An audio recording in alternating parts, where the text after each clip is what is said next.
Welcome to the Speak the Spark interview series with Leah Lamb. Today's guest is Stephen Jenkinson. I'm going to tell you a little bit about Stephen Jenkinson, and then he's going to pop on and join us. Stephen is someone who I have just tremendous respect for. He is someone who I've had the great honor and privilege to get to study with through his school, Orphan Wisdom School. And I'll tell you, I had two people on opposite sides of the country say, you must go study with this man. And I looked up his work, and it was so much about grief. And I'm like, why would I want to go sit with somebody that focuses on grief? And I didn't realize that until I got to sit with him, that he has a level of commitment to life that I've experienced as unparalleled. And I'm going to let him speak for himself and allow you to wonder what that means. A couple of just details that will help you land who he has been in the world is that he has a master's degree in theology from Harvard University. He's got a master's degree in social work, social workers from the University of Toronto. He is a former program director of the medical school assistant professor, and he is the subject of a documentary, Grief Walker, which I know many of you watched. He teaches internationally, and he co-created with Natalie Roy the Orphan Wisdom School in 2010, which is in Tremor, Canada. And if you are willing and bold, I can't suggest enough the rewards that come with joining the Orphan Wisdom School community and getting to be with more people that really have committed themselves to learning. He's written several books, including Money of the Soul's Desire, Die Wise, a manifesto for sanity in the soul, and most recently, Come of Age, the case of elderhood in a time of trouble. This is a man that understands language and eloquence and is a scholar of the storied way, and is with great privilege that we get to be with him today. So without further ado, Stephen Jenkinson. Like a theatrical introduction. It is. You got to make, I've never had anyone like make an entrance on Zoom. So you are the first. Well, that's great. Pleasure to see you. You too. And what you're seeing, I don't know how many of us you can see on your screen, but we've got people from around the globe. We've got a bunch of Canadians with us. We've got people from the East Coast, people from the West Coast, the middle ground. And what we're really excited to wonder about with you is to explore language, story, and specifically the role of a teller in our times. And so what I figured to do is I will toss you a few questions, 3 if we get all the way through 3, and then eventually we'll open it up for people in our I think you've spoken to me before, haven't you? I have spoken to you maybe once or twice. And then for everyone that is actively listening, participating, and wondering, you can always put your questions into the chat box. That's one way, and we'll also open them up. And I want to just say, well, I'll get to that. Why don't I wonder with you for a moment? Okay. There was something that you said at our last class, and it was one of those lessons that comes and smacks a bit harder than others when there's so much truth in it. And you were speaking about eloquence, and there was a distinction that you were making between what is it to be clever in your use of language and being in an authentic relationship with eloquence, if authentic is the right way, maybe a true relationship with eloquence. And so what I wanted to wonder about with you is the role of, the power of language, and specifically the difference between the function of poetry, prose, and speech, and what we conjure and how we conjure with these different types of writing and speech and language. Okay. Okay. Well, let's start with the easy part first. Let's give cleverness its due. It sells a lot of books and records and CDs and things. It sells a lot of excitements of various kinds. But cleverness strikes me as something that's urban and urbane at the same time.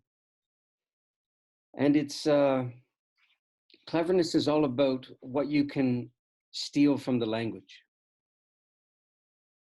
And eloquence is real discernment about what you owe the language instead. And you owe the language an enormous amount of respect, because language literally gives us our way of thinking and our way of seeing the world in every conceivable way that can be meant. In other words, we follow the language trail. I know there's a lot of people who don't believe this, but imagine themselves to be, quote, visually inclined and so on.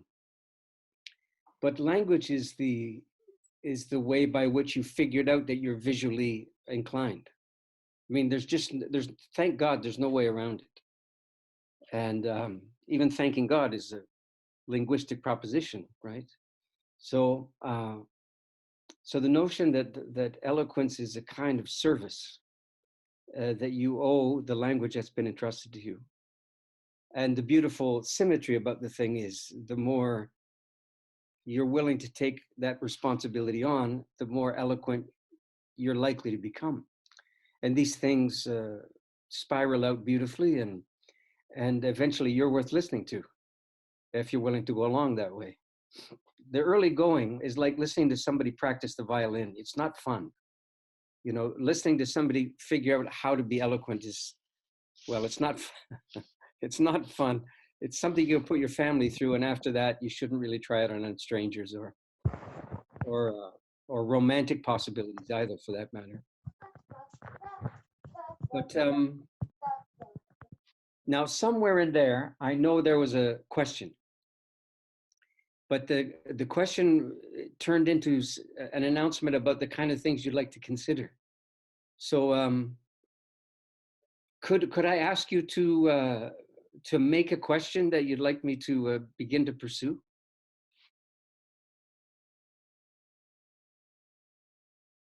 Okay. Well, I'm gonna try to turn off my. I'm gonna try not to work so hard. Okay.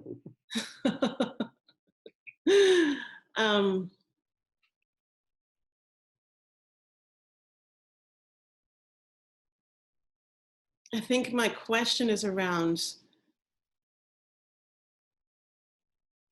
It's around the function of language and our relationship to language.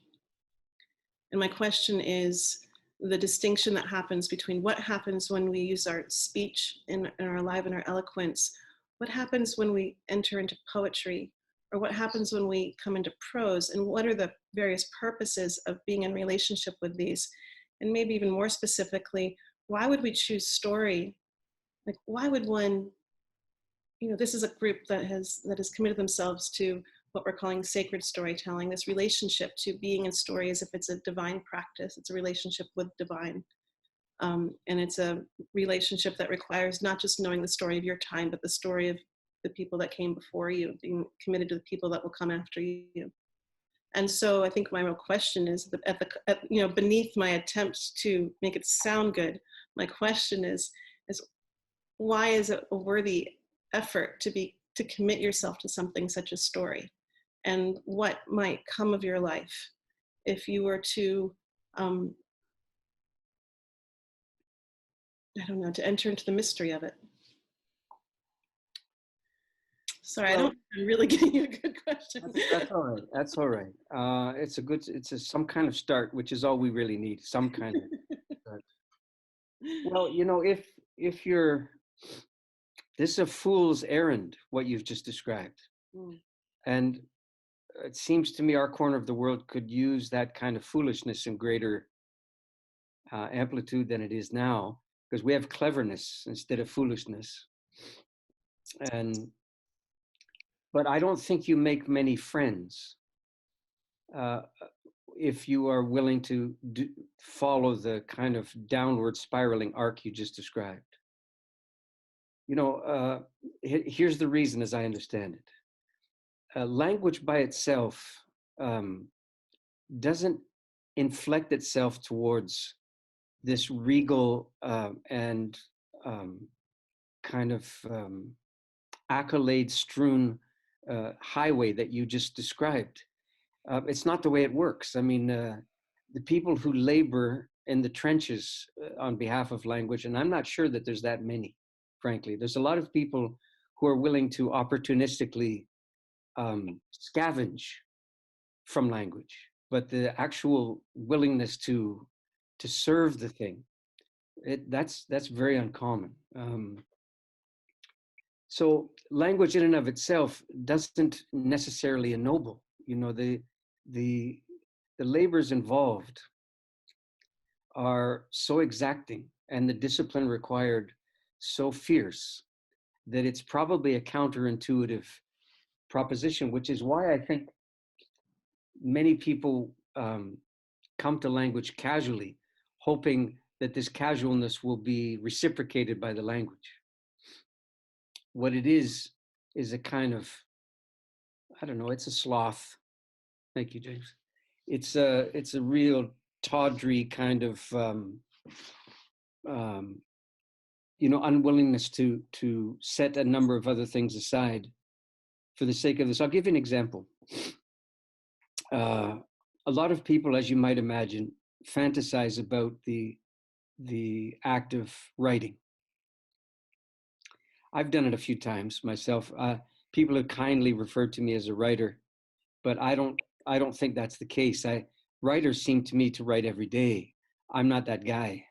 I come to the business when there's something that's laid a claim upon me, and it's become dangerous business to ignore it.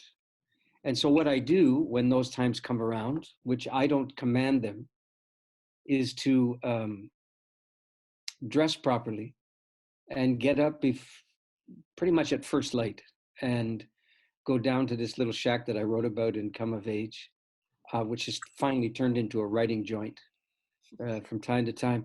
And I make sure a couple of things. First of all, I make sure I don't utter a word before I go down there. And so I try my best not to cross paths with anyone.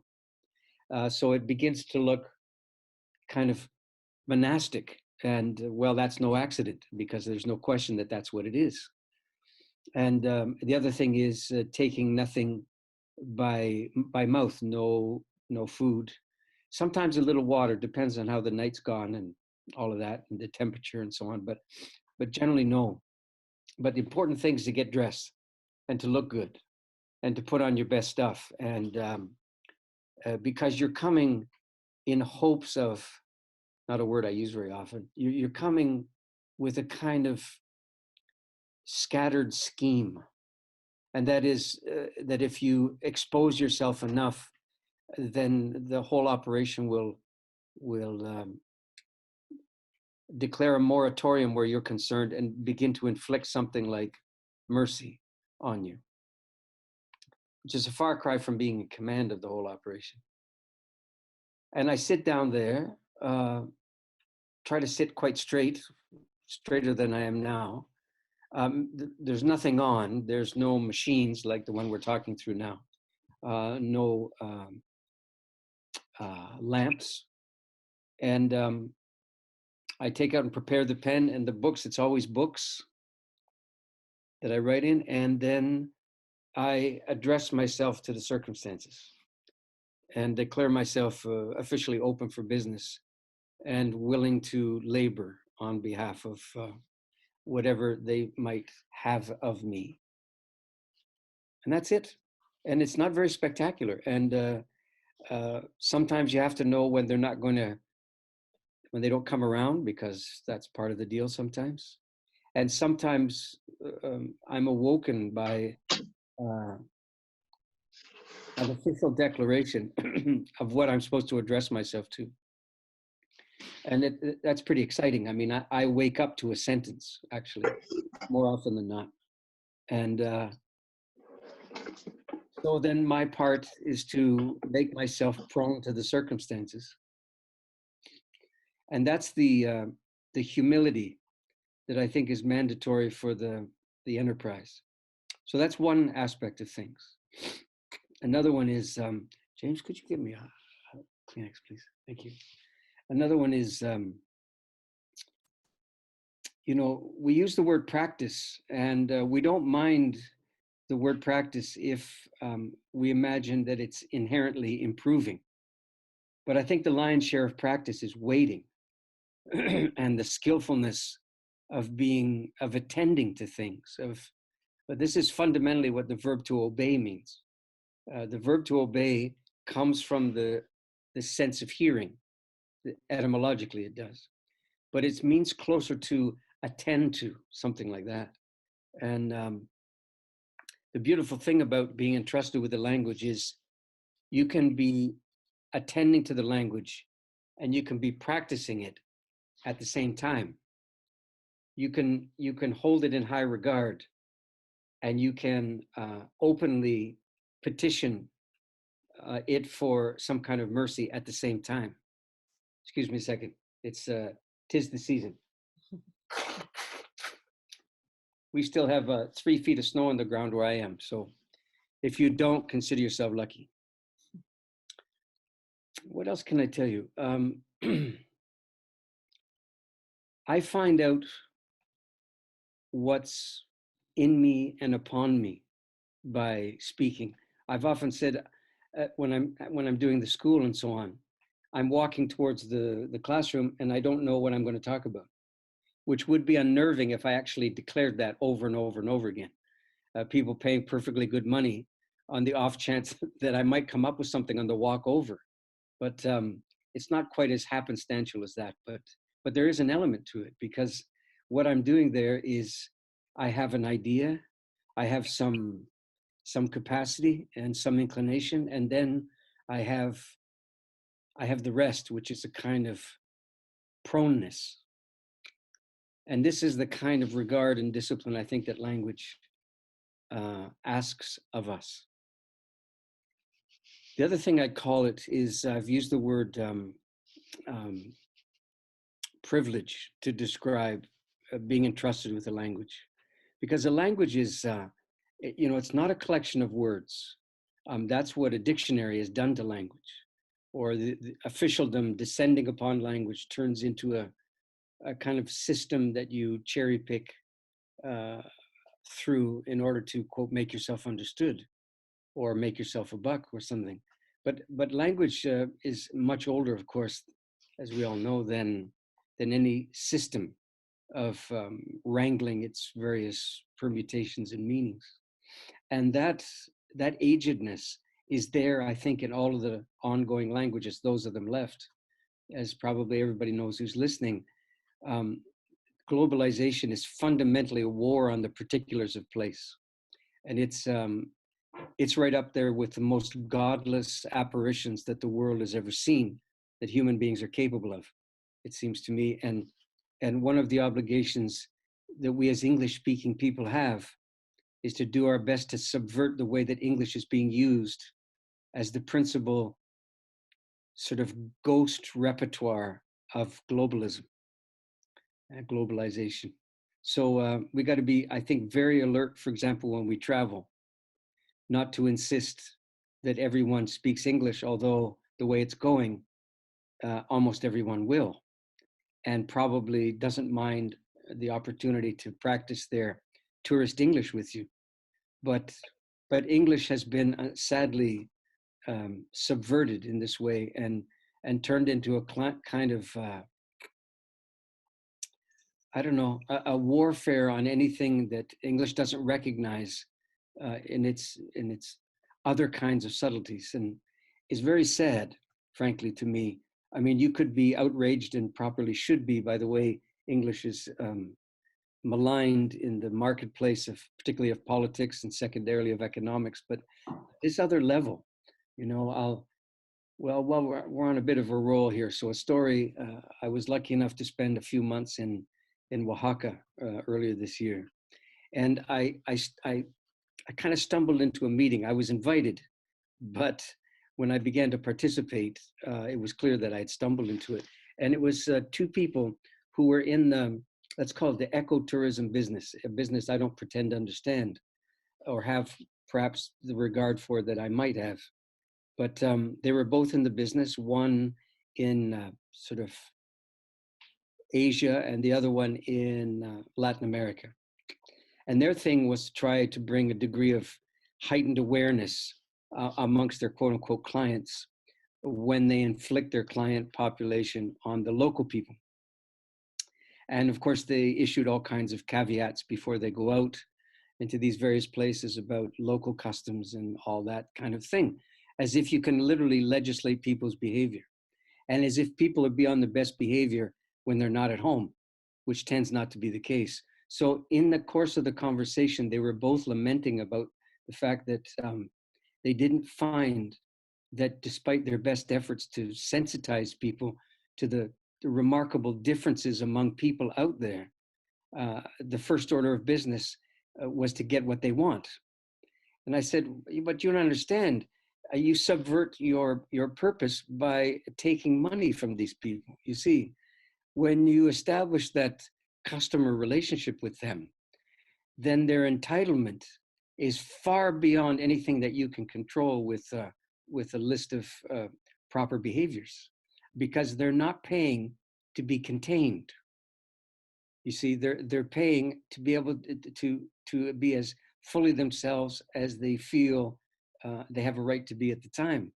And if you really love the places that you're talking about, you'll stop doing this business like this afternoon, because you can't contain the consequences that ensue from English having become, as I said a few minutes ago, this globalizing kind of assault force on local customs and language and so on. So all of this is to say then that it could be that our deeper obligation to the language by far is not to avoid speaking it. It's not to learn other people's language unless we're going somewhere, which would be a fine thing to do. But it's in fact to practice the language that was entrusted to us, and to recognize that it was never entrusted to us to shorthand experience or to be a stand-in for how should I put this, a kind of medium step towards the mystical inner life. It seems to me the inner life is manifest and palpable in the practice of language. You mentioned about spells earlier, which is it's a many hours long thing to wonder about. But one of the things I could offer you about it is this: spells are things that are cast, and that's an interesting word that we use to describe them. They're thrown, and they're not thrown by intention. I mean, every time you've ever heard about a spell, you've read about it, children's fairy tales about these matters and everything in between. These things they don't occur in the mind. They occur on the tongue. In other words, spells are spoken. And this seems to be vital to the activity. And generally speaking, the casting of spell is associated with rhyming, but not rhyming as in the typical sort of children's cadence rhyming. But if you think, for example, of Shakespeare's Weird Sisters, they're conjuring, and they're doing so in rhyme, because the capacity to extemporaneously associate sound is part of the spell casting proposition. It's very powerful business. It goes back as far as I suspect as we can go. And it's one of the reasons that we're drawn to rhyming poetry and to song, or popular song, at least, most of which tends to rhyme. And before anybody gets the heebie-jeebies, if it's not too late for that, I would say that it'd be a good thing to remember that spells are cast by the tongue. So it means that an awful lot of attention needs to be given to its use and its employment and its preparation and its training. But it's the exact same repertoire that's used to break spells too. It's not like a separate language, or worse, you use a language to cast spells, and then you use some kind of, I don't know, L. Ron Hubbard thing to break them. At least that's not what I'm saying. I think the same repertoire is brought to the breaking of spells, which is brought to the making of them. And that's an extraordinary observation to make, because it's something, language is in this sense something like money. That, money, for example, is blamed by a lot of spiritually inclined people as being inherently muddying the waters or worse. Of course, the famous quote routinely being, money's the root of all evil. And this is a misquote of what the Bible actually says. The Bible does not point to money, identify money as a demonic proposition, and advise you against dabbling in it. The actual quote says something like, and I tell you, brethren, it is the love of money that is the root of all evil, which is to say that even the Bible has its good days and gets it right.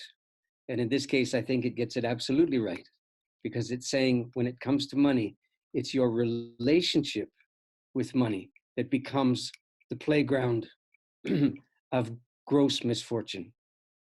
And by the same token, you could say the same thing about language, that language can be bent to any number of purposes, and many of them not honorable. But it's the same repertoire for honor as for dishonor. And it's the same repertoire for courtship as it is for seduction. And it should give us pause to consider that there's not a seduction language and a courtship language. And as long as we keep them separate and keep them apart, then we won't stray from one to the other. But it's language that gives us a way of doing both of those things and everything in between. And it's one of the reasons that I continually to make a plea in the work that I'm doing for people to understand the ordinariness of language as the visitation of something divine and properly stilling. So how's that for answer one? That was so much to mull over. And this idea of spell casting, and that we're living in so many spells, was something that I remember you speaking quite a bit about. And something that I've been really living into is this idea that, a spell has been cast about the end of our times, right? That climate change is going to happen, like that every time that we declare it as if it is so, there's a bit of spell casting in it. And how can we be more in, I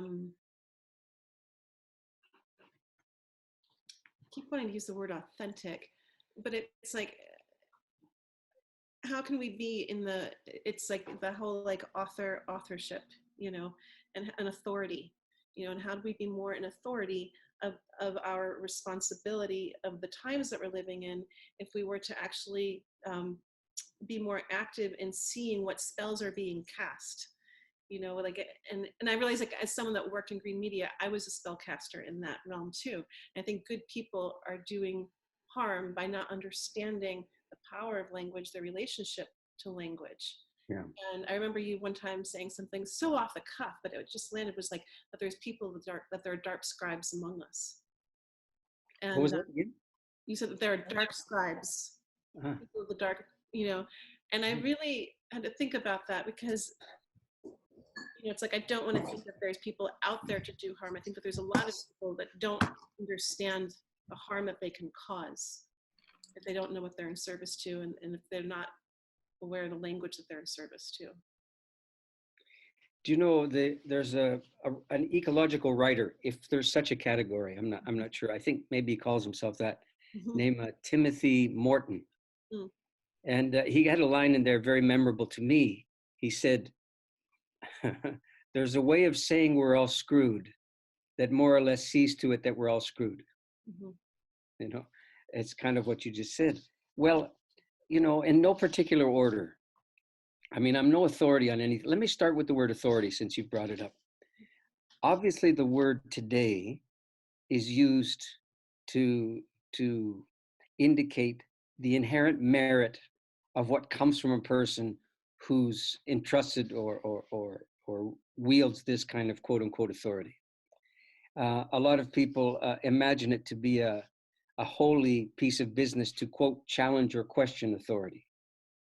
Very often the word authority is conflated with the word power, especially these days where there's kind of power phobia everywhere, and everybody's very leery to be associated with powerful things. And it reminds me of I knew a priest a long time ago, and in idle conversation, the subject of Mother Teresa came up, and he mentioned that he knew her. I said, "Really?" He said, "Oh yeah," and he paused, and he said, "What a bitch," he said. And I was kind of shocked, and I said, "What?" And he said, "How do you think she got everything done?" He said, "You know, there's the public consumption, Mother Teresa, and then there's the backroom, granny who twists everybody's arm, shames people, humiliates, and all the rest, grinds it out." So is that abuse of authority? Is that authority properly distilled so that it serves the circumstances at hand, and so on? Well, etymology will never let you down. And in this case, we know with 5 seconds hesitation that the word authority comes from the verb to author, which does not mean to write per se. Unfortunately, there is the residual form of the AUTO, which is gives us our understanding of self. That's what it all comes down to.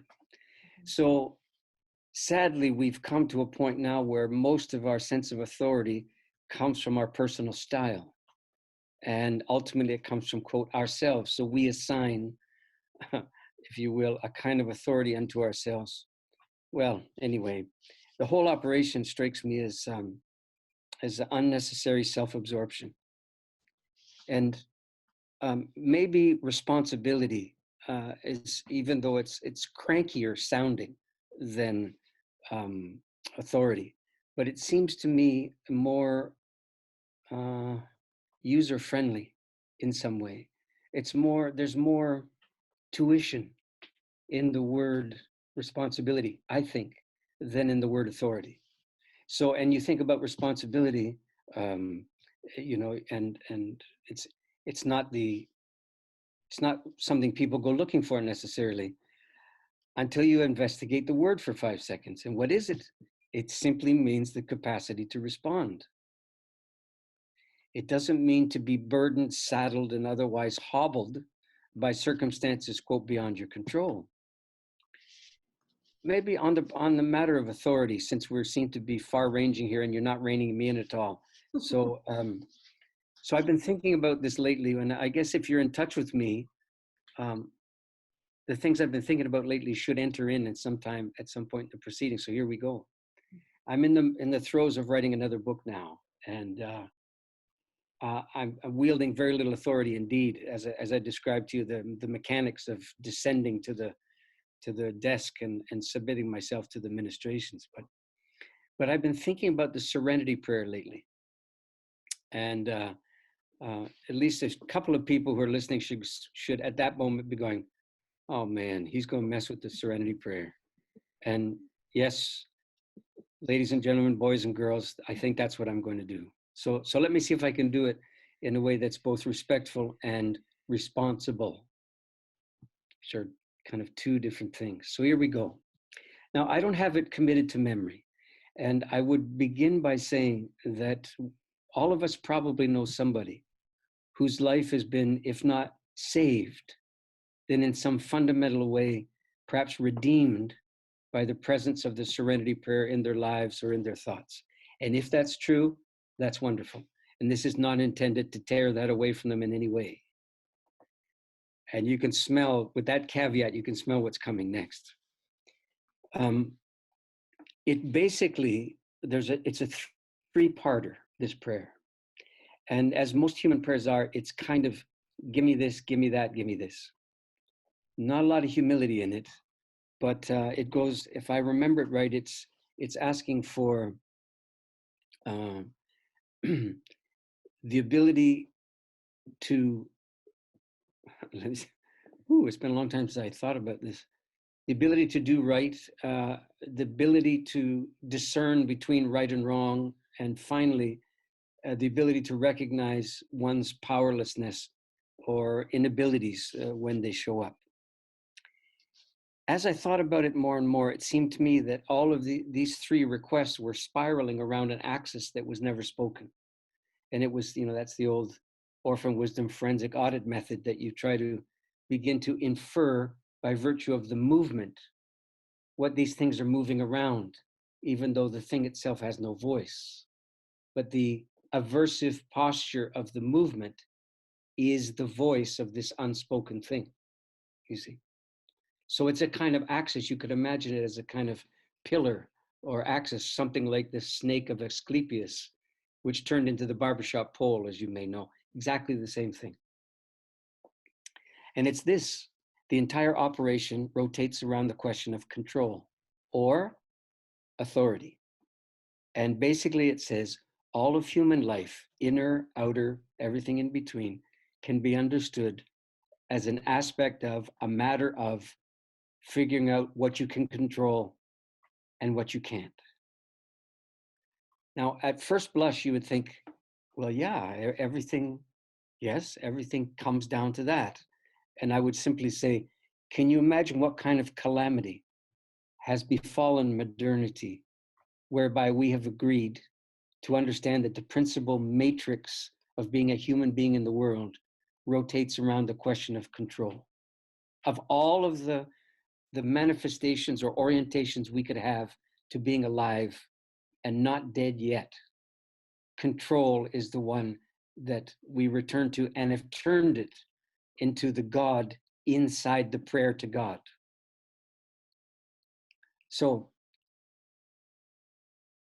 responsibility would be a good antidote to the Serenity Prayer, it seems to me, where you don't understand all of life in terms of what you can control and what you can't, but maybe something subtler, like what might you serve while you're able, and the abilities that you're granted, be they abilities of the tongue or well, I don't need to go through the repertoire, that all of these things are entrusted to you for a short period of time.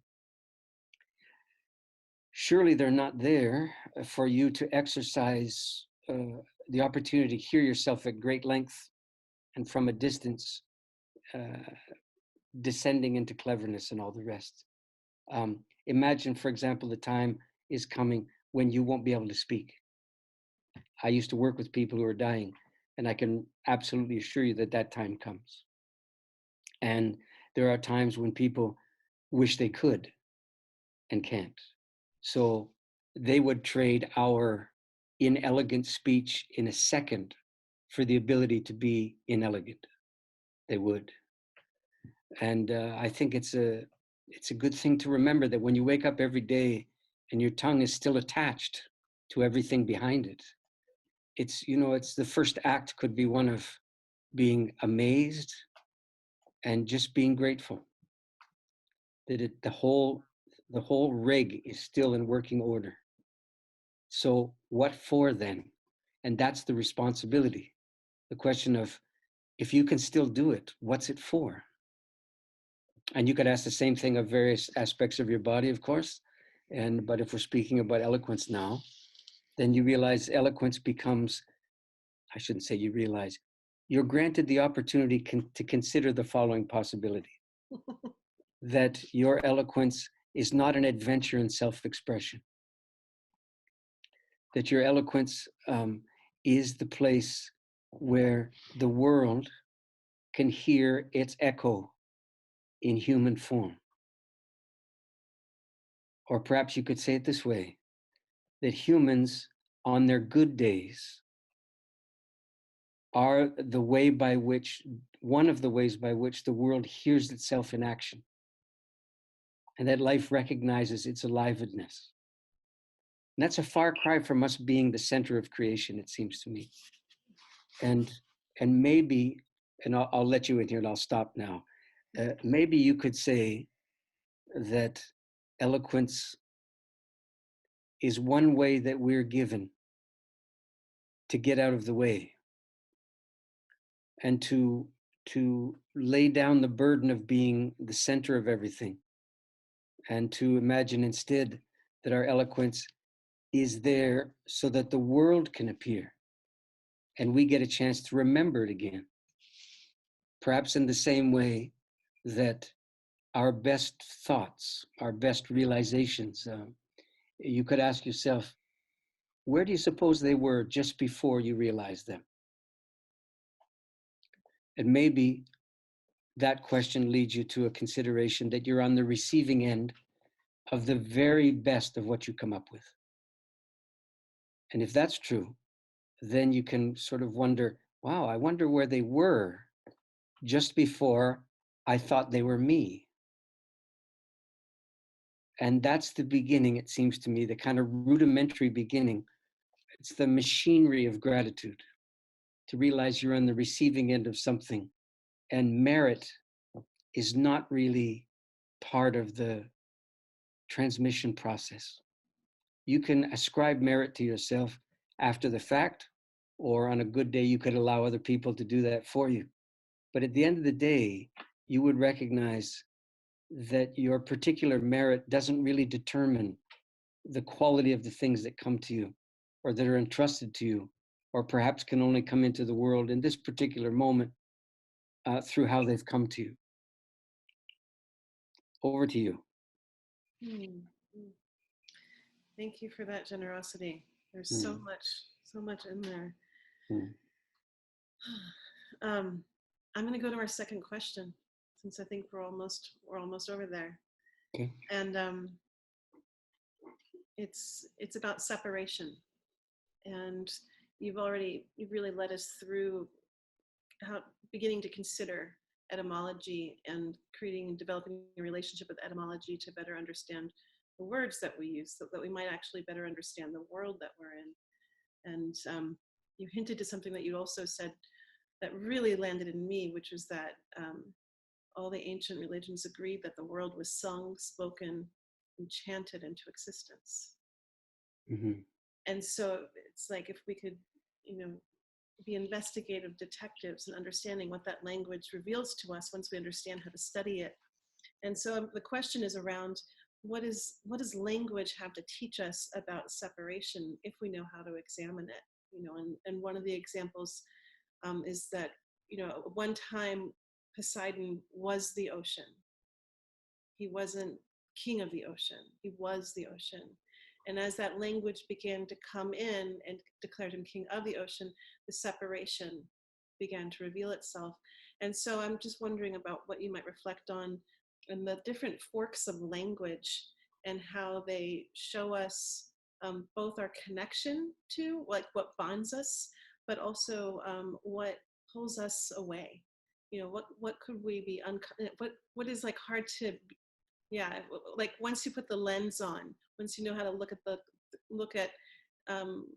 the etymology of language, what can be revealed there about our separation? Okay, well, if we go with the spell casting proposition, then you say that you could say, and I'd agree with you if you said it, that language doesn't report the separation nearly as much as it enacts it. And the way you just said it is an example. You say, Poseidon was the ocean. Now, I'm going to suggest to you that the separation that you're suggesting is already present in that formulation. We have a lot of crankiness in English grammar, but I'm going to see if I can do something that doesn't drag us through, several painful years of public school grammar here. But maybe this will be worth it. It seems to me that the likelihood is that the deep origins of all languages are in verb form. That's where everything's born. And if I could apply that understanding to the formulation about Poseidon that you used a second ago, when there's a word for ocean and a word for Poseidon, and we have the verb to be in between them, as you used it, Poseidon is the ocean. You can see that the formulation already embodies the separation that you're talking about. It's already there. It's there before you say king of the ocean. And the dilemma here is that if we were to remove the verb to be from this, we can still get a verb in there in the old cranky way of making verbs of all words. And we could turn the word ocean into a verb. And if you do that, you don't have the separation. Now, this is right off the top of my head, but that's what occurred to me as I was listening to you. So you could say Poseidon oceans, present tense. Or you could say the ocean's way of being itself, and then you'd have to stop. You could say Poseidon, the ocean's way of being itself, for example. As long as you keep the verb form of ocean close to your understanding, you're challenging the spell that is cast by the separation between the two. You follow what I'm saying? Yeah. Okay, so let's go back to etymology for a second. Now, people's eyes glaze over when I say etymology, but then I try to unglaze them, and generally it works out pretty well. So here's a thought. It's a kind of word picture. So we all understand, in visually speaking, a kelp bed in the ocean. And I'm suggesting that words are kelp. And what I mean by that is this. Let's imagine that the water where you're sitting in a boat is 20 feet deep. And let's imagine that you're seeing 3 or 4 feet of kelp laying on the surface of the ocean that you're bobbing around in. That means that there's 20 odd feet down and there's 4 feet across, and then there's roots and so on like that. And all of that is the word. But you only see 4 feet, the 4 feet that's closest to you. The etymology is the other 20 feet. In other words, it's not, quote, what the word used to mean. That's a little narrow. What etymology is the grand procession of the word through time. Or you could say, what etymology tracks is the willingness of time to slow down long enough that it becomes observable to us in the form of language. You could say that. So the point is not to diminish the 4 feet that you can see, though. That's rather, that's a kind of tawdry, kind of triumphalism that's just not necessary, and it's unbecoming. This top 4 feet is enormously important. The current meaning of the words in question, that's the 4 feet that you can see that's laying on the surface. And it's the disposition of that 4 feet that whispers to you part of the story that you're not inquiring about. For example, why is it facing in this direction?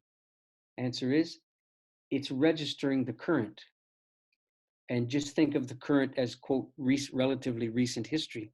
And then you realize that the current meaning of the words is a way, it's a kind of bundle of indicators for us as to the way that things have gone in the unofficial version of things. That's what the changes in meaning of language are. They're the shifts in unofficial. It's the unofficial story. It's the unauthorized. There we go. We can use that word now. That's what the 4 feet is, the unauthorized version. And if you tug on it and you start to wonder about it, the other 20 feet become available to you as well. And suddenly you're 24 feet plus roots. And then you more than qualified to teach at the Orphan Wisdom School. And I would be happy to stand aside and listen to somebody do that very thing. So You know, I've of course completely lost track of your question in here, as I became fascinated with the Poseidon dilemma. I enjoyed that. It gave me chills, actually. I mean, and what it made me think of is this, this unique role that humans play on the earth. Yeah. That it's like I feel like going back to this really old wisdom that kind of holds the keys, or whatever modern term of the codes to understanding. I start wondering, when so many people have this longing to understand their purpose, I can't help but wonder if in that longing is a lack of relationship to language, as I understand that original understanding of humans' unique capacity in this planet. And so the question was about, what does language have to show us about separation? But what I heard you speak to was this other piece, which was, and talking about the spell casting, is that we have this opportunity to reweave, to like how I've been, in one of our last classes, I read a spell that was cast. It's an old story about back in the day when there weren't any white people, and all the witches would gather, and they were practicing the dark arts, and they were showing off, all their abilities to kill babies and make things out of bones and doing all kinds of things. And it was a great game. And then someone came in and said, well, something. It was something. Oh, you know the story. Right? Yes, I do. And they don't know where it came from. Right. It was something. And I've now heard a couple of different versions of this kind of story, and no one ever knows where this thing came from. That's the salient feature. Sorry to interrupt, but that's the salient feature, because it actually doesn't come from anywhere. If it did, its tetheredness to place and to time would temper and to some degree subvert its capacity for utter darkness. But it's the undoing of utopia. It's ectopic. That's what that being is. And the word ectopic, its old meaning, means out of its place. So the being that you're describing literally is the disembodied ghost of homelessness. And this is what's so undoing about its presence. It's extraordinarily powerful, and it unnerves ghosts. So that takes some doing. Mm-hmm. I could sit and chew on that for a little bit. I think that what I'm grappling with, and with these old stories where they say this spell has been cast, and like, how do we, and if we're living in this spell, what I heard you talking about, when we start to reclaim, I don't know if reclaim is the right word, if we claim our language in a new way, and if it's Poseidon's ocean, Poseidon oceanizes, or Poseidon's ocean, bringing it into the verb, then we're creating a new way a new pattern, a new resonance of being in relationship to our world, as we change the way that we come into relationship with our language. Well, perhaps new to us, not very new in the world, though. Mm-hmm. Yeah. Right, old in the world. Right. You could distinguish here. It might be a useful distinction. It's arbitrary, but it might be useful anyway, between spell casting, which has a disheveling and concerning tone just to the proposition, even though I'm assuring everyone that the repertoire for breaking spells is the same. It's equally available. But you could distinguish that from enchanting. Think of enchanting as a verb like spell casting, and imagine what the difference might be. So let me see if I can do it in a minute or two here. So we have this, we don't use it very much in English, but they still, on the continent, they still use this word with some frequency, particularly if they want to extend the encounter longer than a few seconds, maybe. And they will say in French, enchanté, for example, or encantada in Spanish. And it means, at some level, it means you're charmed. That's a very interesting word, because this is a synonym for spell, isn't it? It's used sometimes as a synonym for spell, charm. And yet, if you're charmed, as we use it today, it's kind of on the scale of things that can happen to you. It's one of the good ones. So chanting is the root word, of course, of to enchant. So you're back to the rhythmic, rhymed, metered, resonant way of expressing things, right? Same repertoire again. And the beautiful thing about the word is if you extend enchantment just by a little bit, you could translate enchanté to mean I have been sung by you. I have appeared in this world and suddenly have become deeply aware of it as a direct consequence of how you have spoken to me.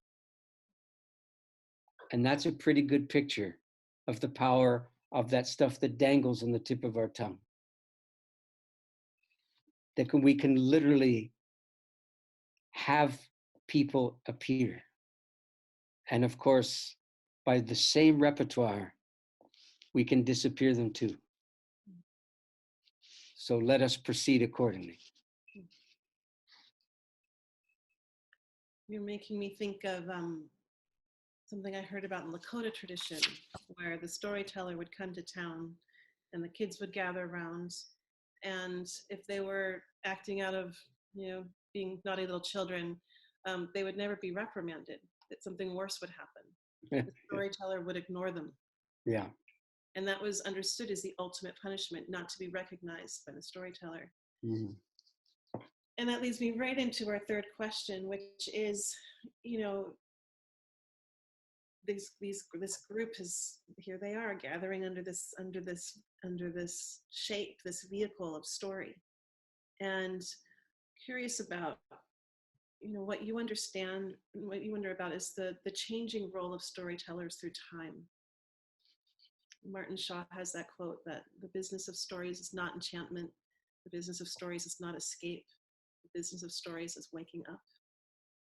And I don't know that I agree with all that, because I feel like in terms of enchantment that you speak of, I do think of storytellers. We are, singing back to, it's like, that John Steinbeck quote that says, unless the story is about the reader, they won't care, and I feel like it's not about that, but I feel like as a storyteller, what we're doing is we're singing the world back to them and their place in it.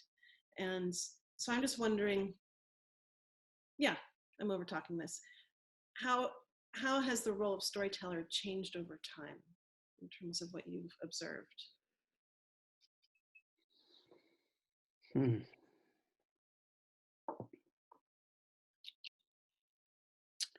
Well, it's been subverted, certainly. I think every time there has descended the notion of the authorized version of something, I think the storytelling function has been subverted for a mean-spirited and long period of time. So the Gutenberg Revolution had enormous consequence that way, because as soon as these things were written down, then that's the way it's supposed to go, for example. And the same thing's happening again now in this kind of smart technology, so-called, and artificial intelligence will be maybe, I doubt that there will be many people who would imagine that there'd be any use to storytelling beyond distraction and to make the loneliness slightly more bearable. I'm not one who believes that things are in any way improving. I think the darkness is considerable, and it's coagulating, and it's I came up with a way of saying this. I think I was quite proud of it at the time, and I wrote it in the last book, Come of Age, and I sent it to the publisher, and they wrote back, and when they came across this, I was being line edited, which is like splints under the fingernail. And because I was being subjected to the Chicago Style Manual, which is at every level an insult, but being a Canadian, it was catastrophically insulting, and I let them know that I had no interest in anything that comes out of Chicago in particular. Certainly not a style manual that I'm being held to. But anyway, the hell story was I going to tell you there? James, what was I saying? You were, Oh, you got me stymied. He wasn't listening. You remember what I was saying? you were speaking about the book that you were having edited, and you were quite proud of. Oh yes, I got it. And so, and they came, and then when they come across this phrase that began the chapter, they said, "You're missing an attribution here." And I wrote back and I said, "No, I'm not actually missing an attribution at all. It's part of the story that I wrote there." And they wrote back, "Yeah, but where did you get it?" And I wrote back and I said, "I came up with it." They simply couldn't believe that. And so I'll tell you what it is now. It kicks off the chapter about writing, actually. And it says, "You start off in the light and you end up in wisdom if the gods are prevailing, but otherwise, light." I like that a lot. I mean, I don't like it in the sense that it makes me feel in any way hopeful, because it certainly doesn't.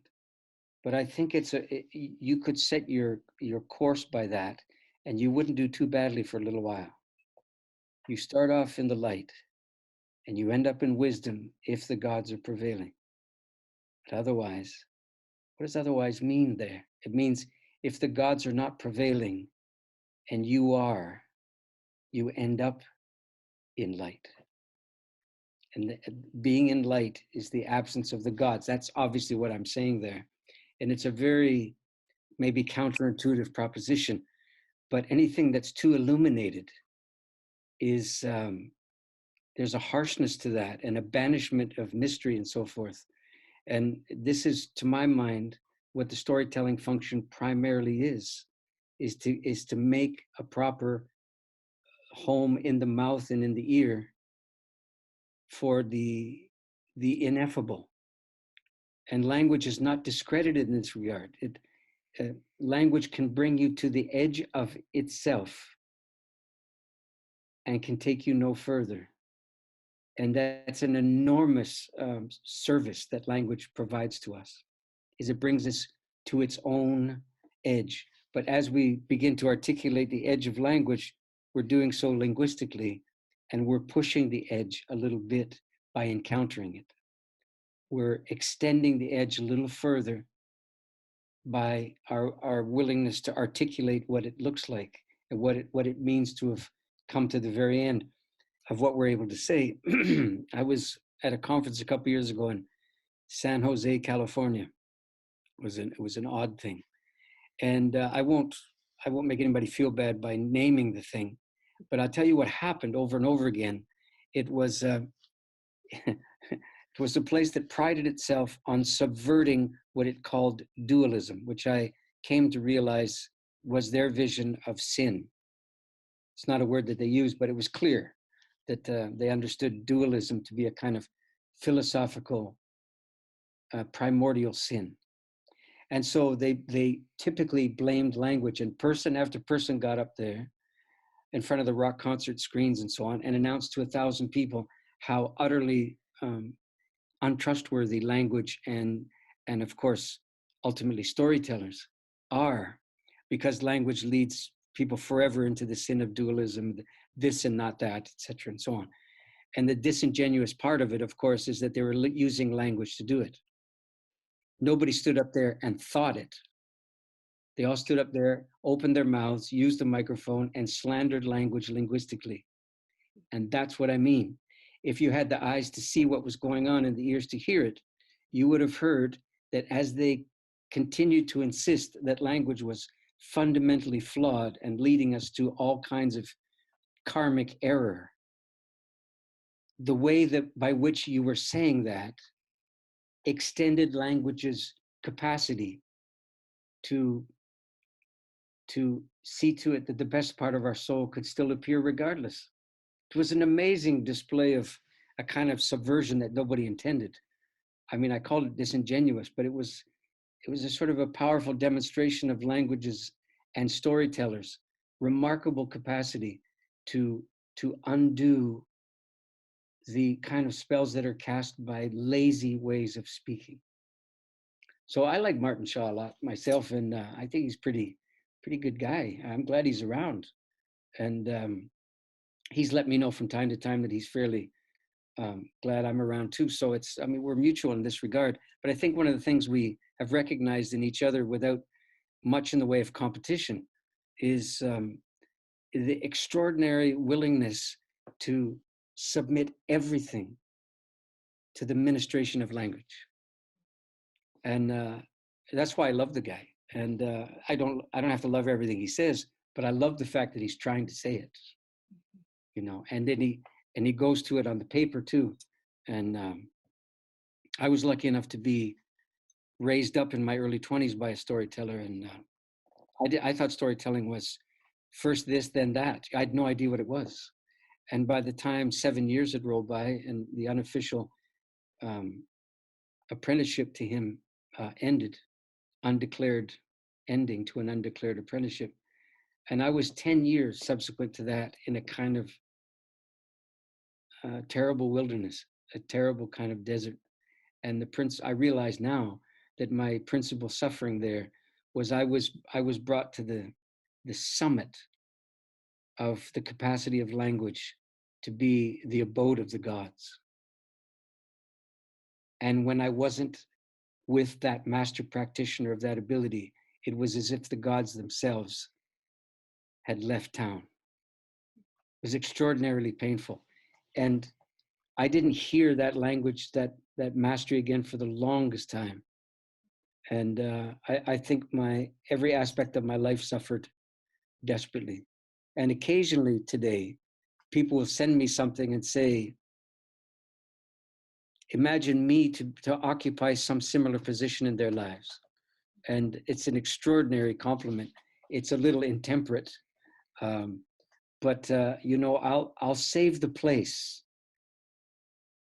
until the real skillful one comes around. I'm happy to do that. And if that's what I can do and keep that place open and keep a few plants growing in their desert, well, that's what I saw. And it all came through language. So final thing to say about it for now is a good story needs two things: a good storyteller. But a good storyteller is a stillborn proposition without an equal skillfulness on the part of the hearer. So we have to do everything we can to subvert the notion of audience, the passive recipient of a story. And we have to subvert the kind of oppositional vision of that that's prevalent today, that, quote, everybody's got a story. Well, that's just bullshit. It's utterly not true. Everybody's got carnage they'd like to report on, maybe.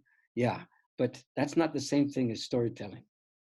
But stories need that kind of discipline that I began to talk about at the very beginning, I think. And that's how the story appears. And the kind of disciplined willingness to consider, you know, without debate or rancorous opinion slinging. Because the beautiful thing about stories is they don't argue anything. There's no argument. There's simply no contentiousness in a story. And when there is, you can smell the spirit of the story's already gone. And it's become this ghosted finger puppet that's trying to make some political or kind of social etiquette point or whatever it is. But the good ones, the really good stories, simply tell themselves and don't even argue about your desire to argue with them. They just quietly stop telling if you become too argumentative. And if you're lucky, you can hear your argument snuff the story out. And with some regret, you might be willing to stop arguing and consider instead. So all the practitioners, Martin and you know, hosts of others that I've never heard of, they're keeping this crazy idea alive with very few takers. And maybe our time will be recognized in part as a time when a few were willing to take upon themselves the virtually unsought task of seeing to it that rancor had no place in the deeper understanding of things that story gives us a chance to hear and to learn about. So I'm always find myself enormously lucky. I'm going to tell you one more story, actually, and then I promise I'll stop. I was asked to come down to downtown Toronto, which for me is a 4-hour plus drive from where I'm sitting talking to you right now. So I have to have a pretty good reason to go. And they were having a storytelling conference or something, festival, I think they call it. And there was a guy they'd invited from Scotland, and the man was 87 years old. And he was, you know, the keynote guy on one particular evening. So that's the thing I went to. And I came in, and he was telling a story about a heroine of, you know, eons past. And I noticed that 2 or 3 times he literally dropped out of the story, which I could tell he felt both obliged to do, but in some fashion sorry about having to do so. And each one of these times that he dropped out of the story, he was making a particular, fairly polemical point about female heroes and how they've been, you know, kind of snipped out of the official record and this kind of thing. And you can hear what I'm saying here before I finish the story, that I'm distinguishing between when he was telling the story and when he was arguing on its behalf. And I had the feeling listening to him, I thought, man, somebody's got to you. I don't know when, I don't know how, but somebody persuaded to you that the story needs this other politicized context to make it relevant, or to make it land, or to prompt hearing in amongst the disaffected, or whatever it was. But there it was. It was quite naked to my ear. But don't forget, I've been with some of the best, and so, and he was really good. Don't get me wrong, but I just heard this kind of thing happening. So he comes to the end of the story, and don't forget 87. I mean, if this guy's upright, he's got my full and undivided respect. I'm making small potatoes out of the point, but you'll see why I'm mentioning it now. And he concludes by coming around to that polemical thing one more time. And he says, well, of course, as we all know, history is written by the winners. And there's about a half-second pause. And a woman at the back of the room yells out, and by the men.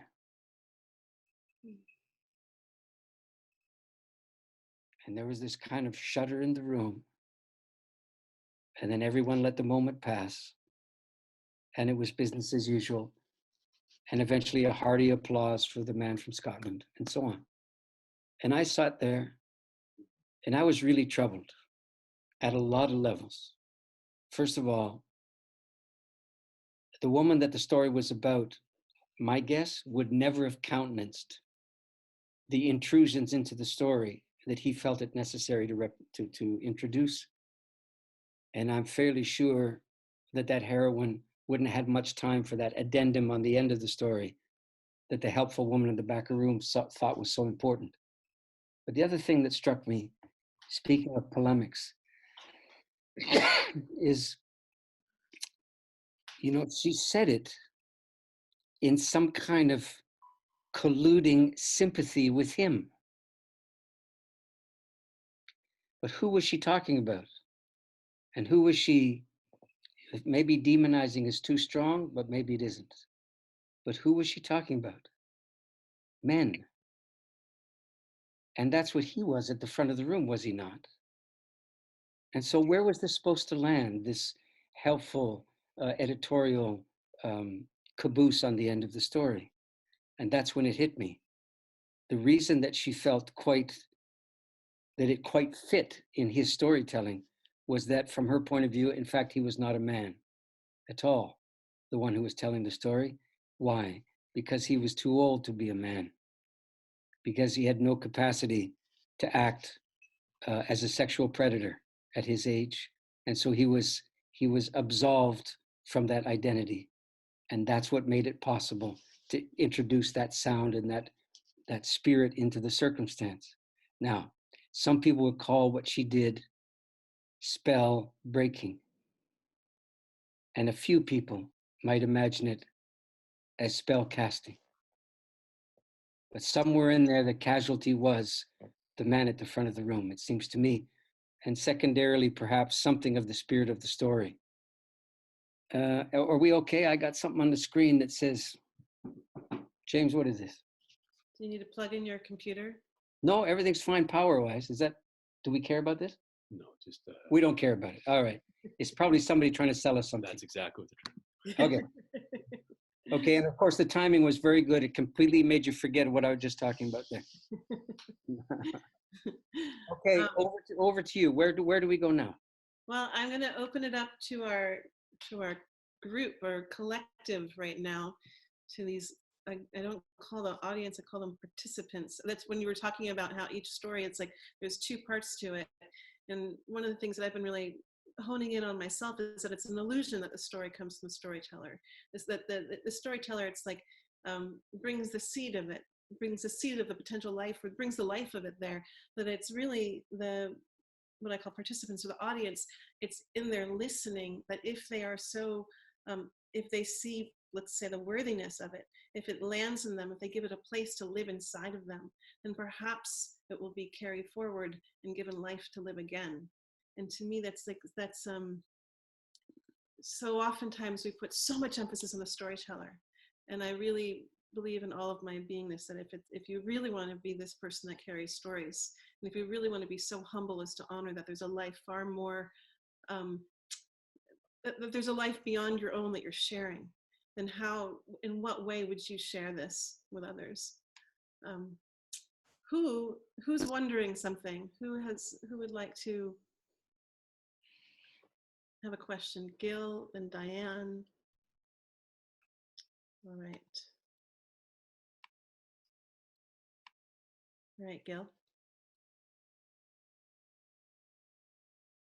Oh, you're muted. You're going to have to unmute yourself because I can't unmute you for whatever you've done.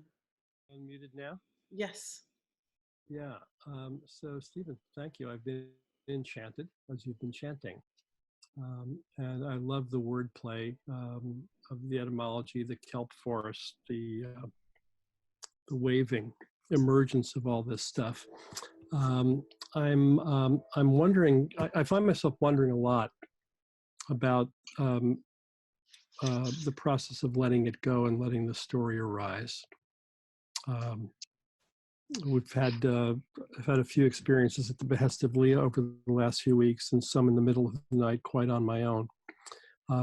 And so I guess I'm wondering about two things. Any guidance on how to get out of the way and just let the words flow?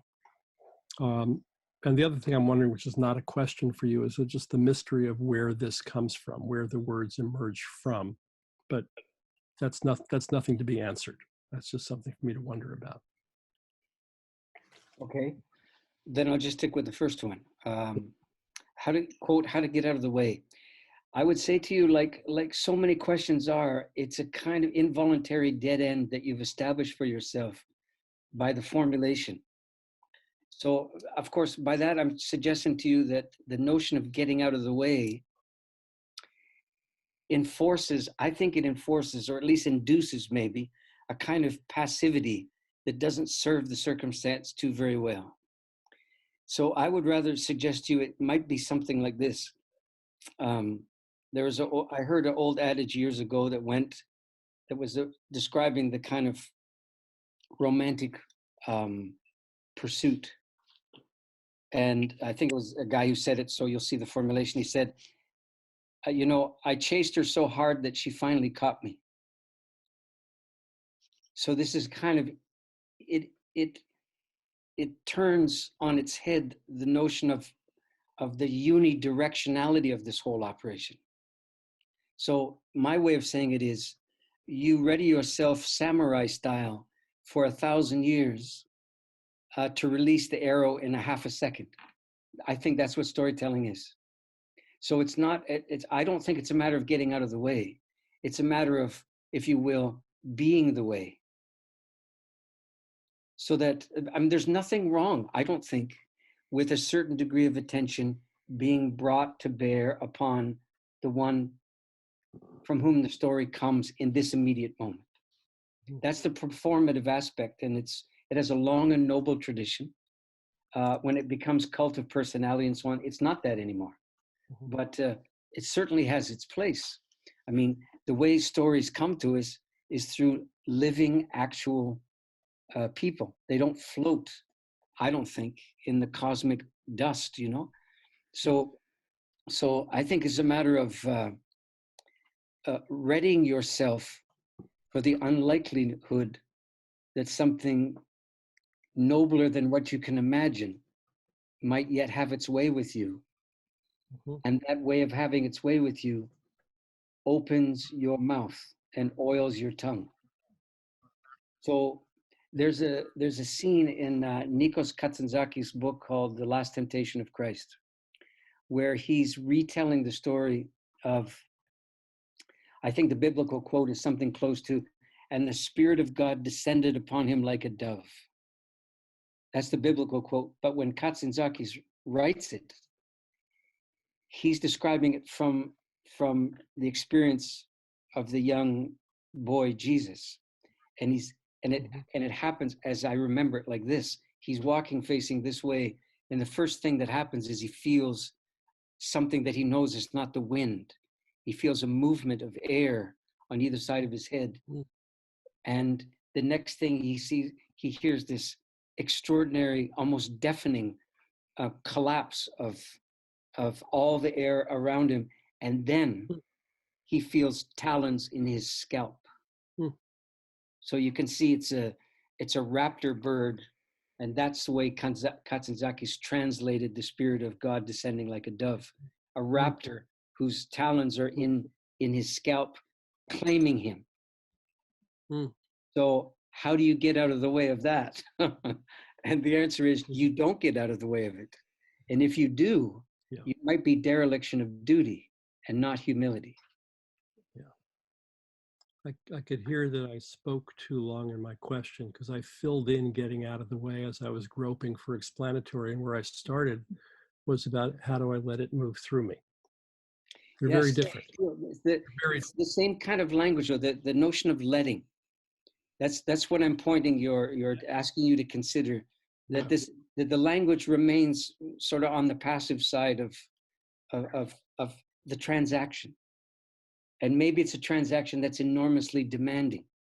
And maybe what it demands is sometimes to come to the very limit of your abilities. And as I said a few minutes ago, in so doing, the limits are extended ever so slightly. But remember, Winston Churchill was a bad guy in many ways. But he made an observation about this thing, which is maybe worth surfacing right now. He said something in the order of, I have often been forced to eat my words, and I have found the diet particularly nourishing.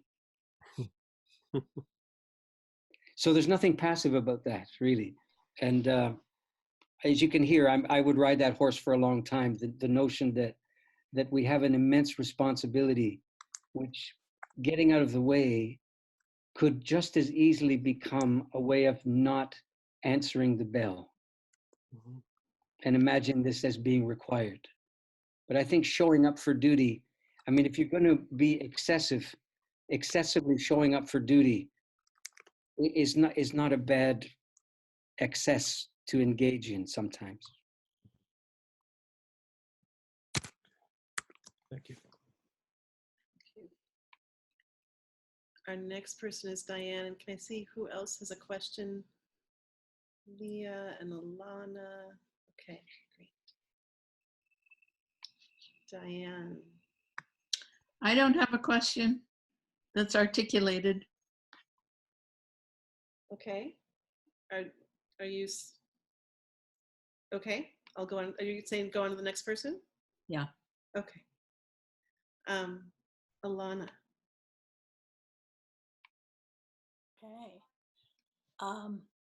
I had a question about eloquence, and these weren't your words, but honoring, being appreciative and honoring the gift that language has gifted us with. And I'm wondering are there any things that you do, or how do you thank and honor and appreciate the eloquence? And besides, getting up early and not speaking and going to the shed, I'm wondering if there are other ways that you can share. Yes, practicing the eloquence is a way of being grateful for it. I think that's probably the biggest one. Learning what eloquence is not, for example. Like I said, I made a distinction between eloquence and self-expression maybe half an hour ago. And this puts me at odds with most of the North American reading public, it seems to me. But I stand by the idea that that our obligations don't include seeing to it that our take on things occupies our purview. We can do that anytime, storytelling at the end of the day is being an heir, H-E-I-R, is inheriting. It's not, quote, creating. We have this word in the English language, sacrifice. It's a word that parents often use when they're making their children responsible for their children's appearance in the world, for example. And but a little etymology goes a long way, and it will not disappoint. And here we go again. So the first part of the word is a word that we would recognize because it appears in English discreetly, sacred. We don't maybe have a good articulation about what we know or mean by the word when we use it. But for the moment, let's just designate that there is a thing called sacred, and we have the word, so we recognize it. And the second half of the word gives us the word in English, the verb to fashion, for example. And it's an old Latin form meaning to make or to craft. And if you reassemble the word, sacrificing is the act of making sacred. And when humans occupy the function of sacred making, something has gone, to my mind, horribly awry. It doesn't seem to me we're in the sacred making business. If we have a business regarding the sacred, it might be the willingness and the capacity to recognize sacredness and to craft an etiquette about how we conduct ourselves in its presence and how we are in its absence as well. So that's my way of saying that I don't think that we make eloquence nearly as much as we're on the receiving end of it. And there's an eloquence to the ear, by the way, just as clearly as one of the tongue. And when you hear eloquence, it has a remarkable capacity to send up a kind of tendril of longing inside you. And maybe sometimes it's a longing to be able to sound like that or be able to do that, sure. But in its more mature form, the longing is willing to long. It's not trying to get on the other side. It's not trying to stop longing, to get the object of its longing and to resolve that, because longing in a skilled practitioner of longing is, it's an ability. And the beautiful thing about longing is it gives us our verb to belong. And the BE prefix in Old English is an intensifying prefix. So it deepens what follows it. So the verb to belong literally means to bring ever more deeply and urgently longing. And yet the way we use the word today, it's the end of longing. That's what belonging is supposed to deliver us to, a kind of, well, you understand what I mean by that. So you chase down the old story of the word, and what happens? The current confines that bind the word to some kind of achieved resolve melts entirely, and you realize that longing is something you practice, not something you try to get on the other side of. And all the old storytellers, I think, know that. And so one of the things that they're practitioners of is the capacity to call up longing in others. And the longing we have when we hear a deep running story is the longing to be in its presence after we've heard it. And one of the ways that you can be in its presence after you've heard it is to learn it well and to tell it. And of course, the old joke goes like this: the best way to get a very skilled storyteller in your midst to tell a story is for you to begin by telling the story badly. And they, the good storyteller won't be able to bear that for very long, and very good subterfuge, and they rise up and you get to hear it again by mauling the beginning of the story. Which is, by the way, a very eloquent approach to storytelling. Tell it badly, to see to it that the practitioner finally appears. Thank you. Mm-hmm. Leah had a question. And am I seeing other people also? I'm just catching eyes. Gloria. Great. Unmute. Okay, great. Thanks. Thank you so much. You had mentioned that you feel that the darkness isn't going away anytime soon, or perhaps it's getting darker in our times. So I wanted to ask you, what is your favorite story to reveal meaning in that, if you have one, or your favorite story about what meaning the darkness has?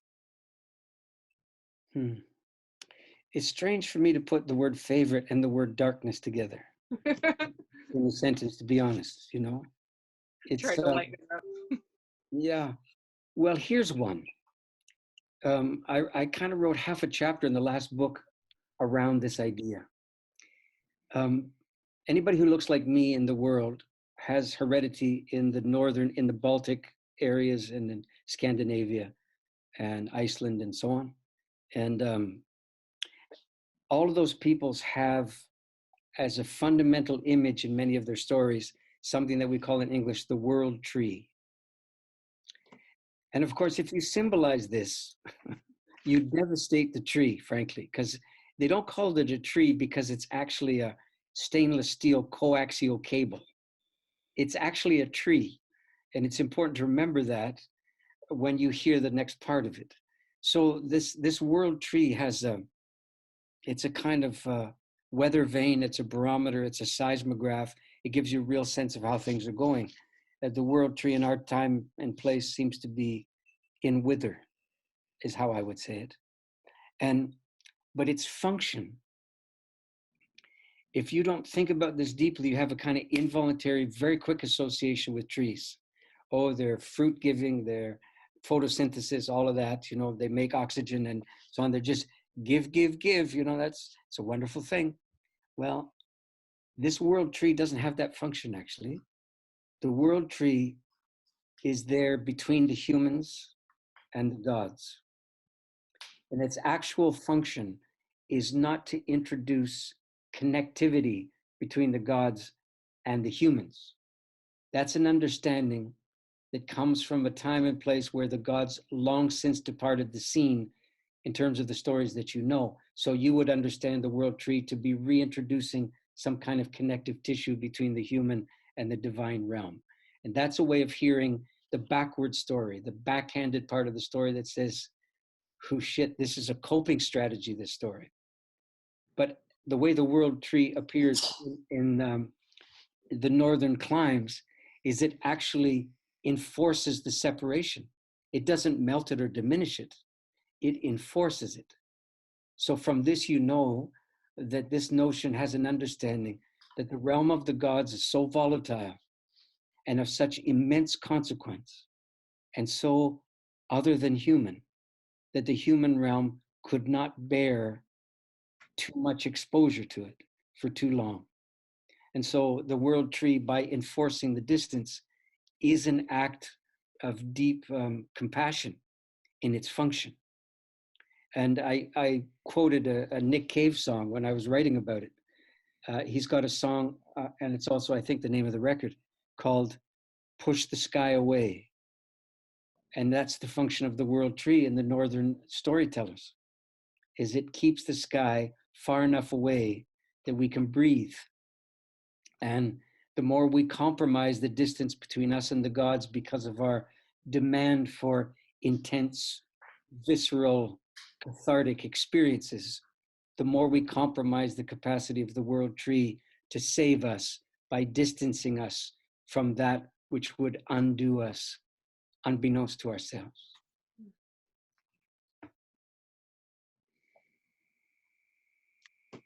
Is that available to read, what you've written about it? Yes, ma'am. It's in a book called Come of Age. Fantastic. Thank you so much. You bet. Gloria. Hi, thank you for all your insights. I'm wondering if you can speak more about the relationship between the storyteller and the audience. And, you know, as storytellers and other kinds of artists, we spend a lot of time on our own and in our, you know, creative juices and universe. And then what are ways we can be more conscious of audience and our relationship and our, and what they might need from us? And yeah, can you speak to that a little? Sure. I was lucky enough a couple of years ago to end up with a band. You can't tell by looking at me, but I actually have a rock and roll band. It's the craziest thing, and I can't make sense of it. But we're just organizing our third big tour that's going to bring us through a lot of places in the U.S. in the latter half of this year, and we got a short tour of the U.K. in the end of May and early June, and we call it Nights of Grief and Mystery. That's the name of the show. Or as somebody misrepresented the other day in an interview and said, "So can you tell us about your nights of grief and misery?" I said, "No, that's not what it's called." But anyway, somewhere in there I was being interviewed by, and you know, the interviewers, they have a limited repertoire of references. I think that's what's necessary in order to be an interviewer, actually. And oftentimes they'll say, it's sort of like chicken. That's what they want you to say. It's, how do you compare it to a known thing? And so I was wrestling with this because I refused to compare it to any other particular form. And that's when it hit me. By virtue of running out of other possibilities, finally, my understanding of what we're doing came to me. And I think you'll see an answer to your question in this. You know, we have the Greeks to thank for a few things and to blame for others. But one of the things we can thank them for is our understanding of theater today basically comes from the Greek tradition. And it's something in the neighborhood of, 2,500, 3,000 years old. But I would like to distinguish, for the purposes of your question, between theater and what you were asking me about. And I would suggest to you as an overture that what theater is the collapse of ritual and the collapse of ceremony. Now I'll try to elaborate. If you ask yourself, because you were asking me about audience here, if you ask yourself what's the fundamental function, the agreed upon etiquette that a audience is there to inhabit in a performative moment. Of course, there are varieties of answers to the question, and there are gradations on the way of answering it. But you could certainly say that it comes from the actual word. Audience comes from the verb to listen. So you can already get a very strong sense that the participatory aspect available to an audience is very restricted. if they're understood to be an audience. Then the next question becomes, well, what's the repertoire of an audience? And basically, it's to attend and to either approve or disapprove. In contemporary terms, that's the lion's share of the operation. And then the next question I would ask is, from whence comes the idea of an audience at all? And my answer would be, as I said a minute ago, it comes from ceremonializing or ritualizing.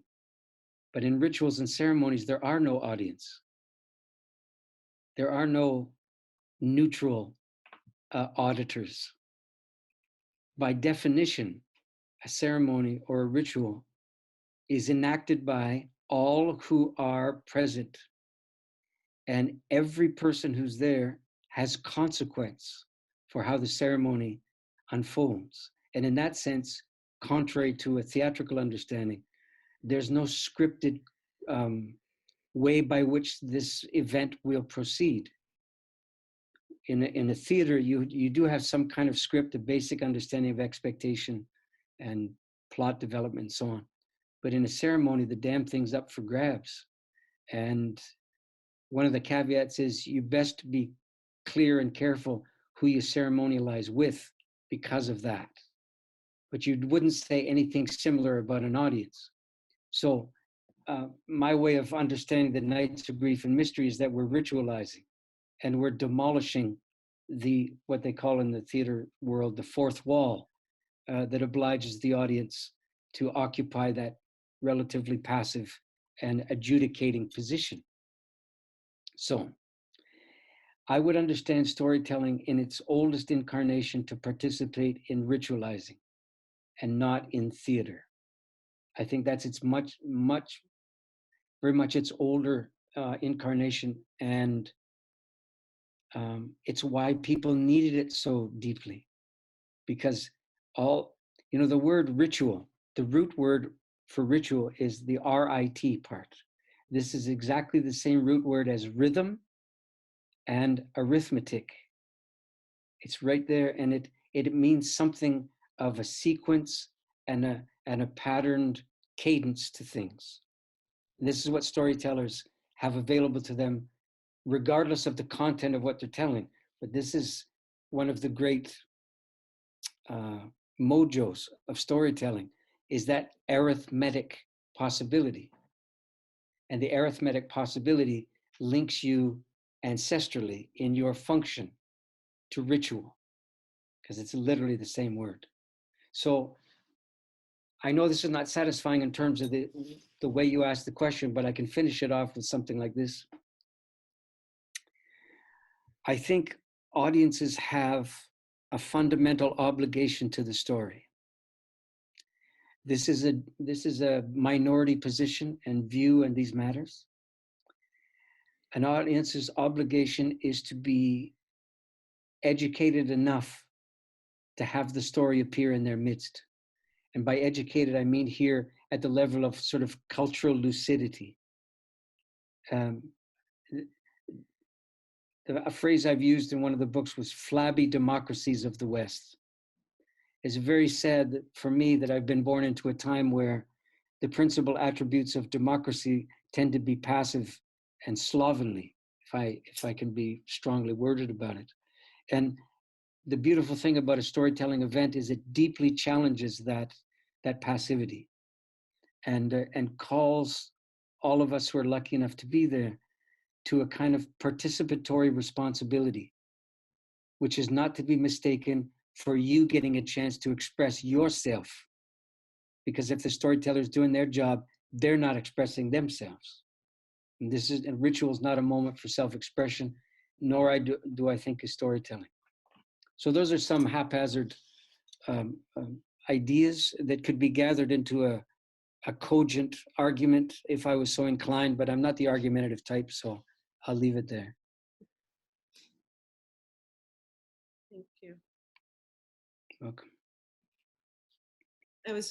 I gave our class the assignment to go see Captain Marvel, and thinking about what you were just saying about the responsibility of the story catcher, the listener, the participant, it's not a passive role.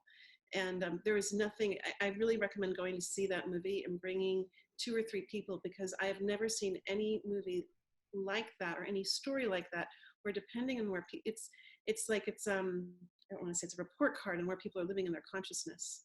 I literally saw a completely different story than the person sitting next to me. There was nothing that we had in common. I've had that experience repeatedly happen. And it's going back to what you're speaking to of, gosh, in our times, really the responsibility to get to know story.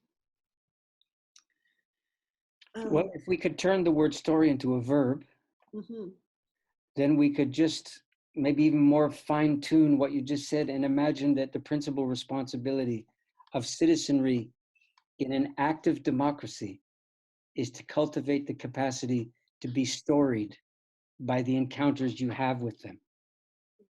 In other words, you develop the capacity to be told. You see, wherein some understanding previously unavailable to you mysteriously appears, partly by virtue of how culturally lucid you are, how awake you are. Because I know you've heard me do the etymology of awake, but maybe some people haven't, and I don't know, at these prices, maybe I should. So the condition of being awake has nothing to do with the opposite of asleep or the opposite of anything else. It's an Old English word, so the prefix does not mean, it's not the negating prefix as it is with Greek or Latin. It's a preposition in Old English, the A in front. Sometimes it's an O, like o'clock. But in this case, it means of, or sort of pertaining to. And then we have the root word wake, which we use in 2 ways. One, the thing that happens when you die, and the alleged party, where they allegedly talk about you and all of that. And the other wake is the thing that emanates out behind you as you make your way through water or air or a party or life. And if you reassemble the word, the condition of being awake means to be drawn into this immense and exponentially increasing web of consequence that fans out behind everything you do and don't do and say and wish you hadn't said, etc. That's the condition of being awake. And that's the lucidity I'm talking about, but at the cultural level. You see, and this is, if you have the capacity to be storied, it's on par with the capacity to be enchanted. That you can literally have the ability to be sung into this world again by virtue of the skillfulness of someone who's given their lives to learning how to sing. And that becomes an obligation and not simply a matter of personal enjoyment, I think.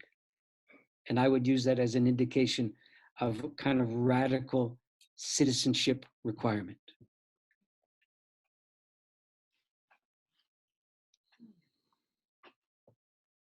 Thank you.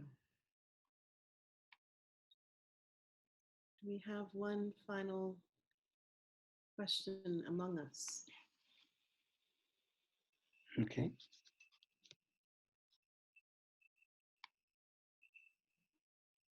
Okay, I'm not seeing any hands. I'm seeing a lot of smiling faces, a couple of stern looks, and Constance has thrown up her hands. Yes. Yes. So, one, I just want to say I was so honored to catch your Nights of Grief and Mystery in Los Angeles last fall. Oh, it's just brilliant. And it was a great show, and it was a great audience. Yeah, I remember. Oh, it was lovely. It was just such a life force in it. So thank you for that. Thank you. And the other is, can you speak to the concept of feeding a story? I love the idea that it's alive, that we are called to feed it, but then maybe even the going into the territory of if you changing a story or adding to a story, and how to be careful and respectful with that. Well, this the notion of feeding a story is part of the repertoire of any animist. So that's what you you betray in your understanding of life that if you understand that you have an obligation to sustain that which you would propose to be sustained by, that's what makes you an animist. And an animist is one who understands the world to be fundamentally alive before it's anything else. Yes. Every aspect in an alive place is alive. Excuse me a second. Sorry. So if you take that 1 or 2 steps down the road, then you understand that maybe I could tell you a story from the farm here. And since we're talking about stories, we might as well have 1 or 2. So here we go. So we're just in lambing right now, lambing time. We've had, I think, 14 born in the last 3 or 4 days. And it's about minus 10 or 12 outside. And so you're really feeling that things are very iffy. I mean, there's nothing to these little scrawny bags of bones, you know, and how they managed to make it through a minus 15 night is beyond me. But anyway, the thing of, domestication, the story of domestication is a mixed thing. Today, there's an awful lot of darkness that accrues to it. And much of that darkness is sadly well-earned and deserving. There's no question about it, factory farms and the rest. But I can tell you that the old origin of domestication is to be found in the word. The word comes from a Latin word for house. So the old practice of domestication was literally to bring the animals into your house. Okay? And there's a consequence that's unintended. And this is one of the great heartaches of being a human being and being awake. And it goes like this. By virtue of taking care of the animals the way you've chosen to do, and let's imagine all of your intent is noble and deeply informed, and you've read all of your Steiner and all of that stuff. And one of the things you give yourself to do is to see to it that you protect them from predation. You obviously would do such a thing. The direct consequence of doing that is you compromise their vitality and their capacity to be sheep. What? How did you do that? Well, it's very simple once you understand that the fundamental architecture of life to an animist is the architecture of sustenance. So it takes the word feeding and amplifies it a little more. So it's not so much this kind as an understanding of whatever it is that sustains the life of what you would propose to be sustained by, binds you in mutual discipline to that architecture of mutual sustenance. Okay, here's what it looks like on the small farm here. What we did when we made fences, we had dogs and we did our various practices, we banished the wolf and the coyote, obviously. And the direct consequence of doing that is we removed the fundamental function that the coyote and the wolf have in maintaining the herd or the flock health of the sheep. And how do they do that? Well, everybody knows how once you think about it for 2 seconds. The wolf culls from the herd or from the flock all of those who are disadvantaged by DNA or mishap or misadventure or injury or age, etc. They're the first to go, sometimes the young as well. When you banish them as a human who's intervened, you have to, in good conscience and in the spirit of sustenance, as an animist, you have to take upon yourself the function that you banished from the farm. And if you fail to do this, you've deeply compromised that which you claim to hold in high regard. You see? So take this understanding that I'm talking about sheep and put the word story in the thing every time you hear the word sheep, and you'll hear it immediately. My responsibility on this farm is to be the wolf in the life of the sheep. And how do I do that? It's in slaughter time in the fall. That's how.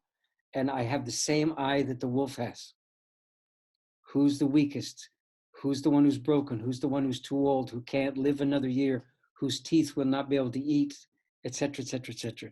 Who are the ones that the misadventures of birth have disadvantaged, and so forth. And our responsibility is to sustain the health of the flock in that way, by replacing the function that we've banished by keeping the wolves from the door.